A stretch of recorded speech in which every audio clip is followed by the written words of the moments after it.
उत्पत्ति का किताब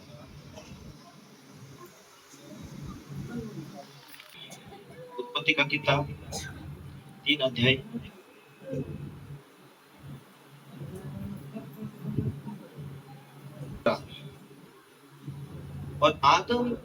और आदम से उसने कहा, तूने जो अपनी पत्नी की बातें सुनी और जिस वृक्ष के फल के विषय में मैंने तुझे आज्ञा दी कि तूने उसे न खाना, उसको तूने खाया, इसलिए भूमि तेरे कारण श्रापित है। तू उसकी उपज जीवन भर दुख दुख के साथ खाया करेगा और वह तेरे लिए कांटे ऊंट कटारे उगाएगी, और तू खेत की उपज खाएगा और अपने माथे की पसीने की रोटी खाया करेगा, और आनंद अंत में मिट्टी में मिल जाएगा, क्योंकि तू उसी से निकल गया है। तू मिट्टी है और मिट्टी में फिर मिल जाएगा। Hallelujah, hallelujah. परमेश्वर ने जब सृष्टि को बनाया, आदम हवा को बनाया, तो कहां से परमेश्वर ने रचना की? आदम को मिट्टी से बनाया और अपनी स्वर्गीय पवित्र आत्मा की सामर्थ्य के द्वारा, अपनी आत्मा के द्वारा उसे जीवित किया। अपनी आत्मा के द्वारा उसे जीवित करने के बाद में परमेश्वर अपनी आत्मा के द्वारा उसे बनाने के बाद उसे काम सौंपा।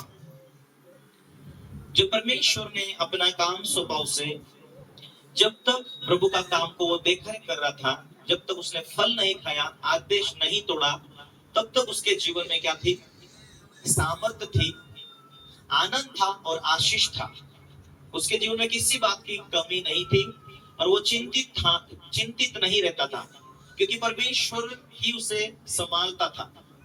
और परमेश्वर ने जितना भी अधिकार दिया था, उन सारी अधिकार परमेश्वर की सामर्थ उसके पास में थी। इसलिए ना तो वो बीमार रहा, ना तो वो चिंतित रहा, ना तो उसके लिए खाने के लिए कोई भी चिंता नहीं थी। Hallelujah, hallelujah. लेकिन जिस टाइम में परमेश्वर का आदेश उसने तोड़ा, उसने फल खाया, उसने पाप किया, उसने परमेश्वर के नियम को तोड़ा, नियम को टूटने के कारण उसके जीवन में बहुत सारे संघर्ष आए। हालेलुया।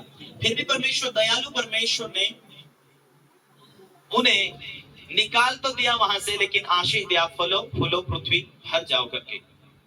हालेलुया। लेकिन उन सारे श्रापों को, कौन से श्राप? आदम हवा ने फल खाया, परमेश्वर ने श्राप दिया उन्हें कि तुम जीवोगे तो सही, लेकिन दुख के साथ।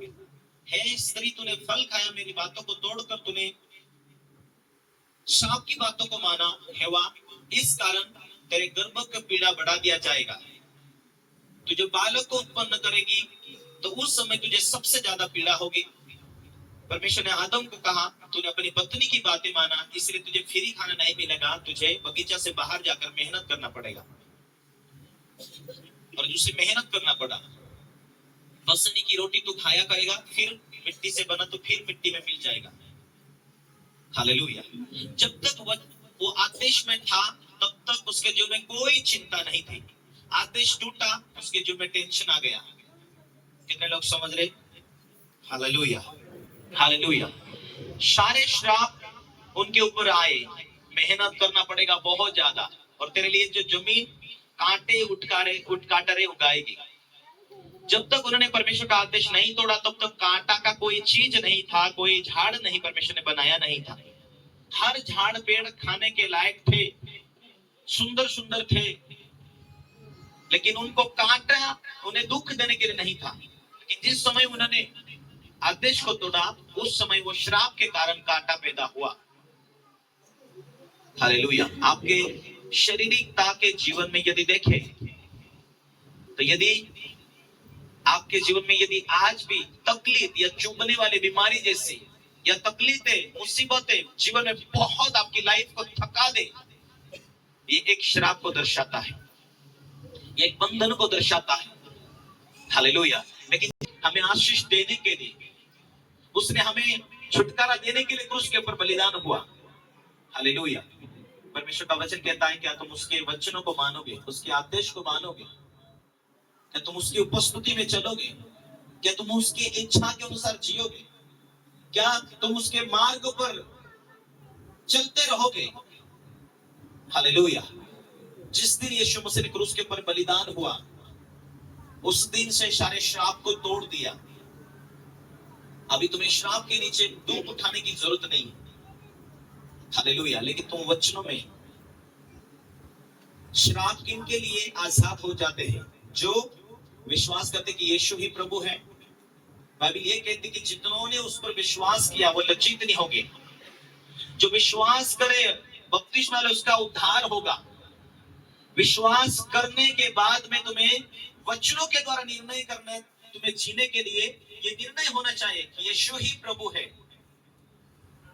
तो तेरा उद्धार आ चुका, मुक्ति मिल चुकी। हालेलुया।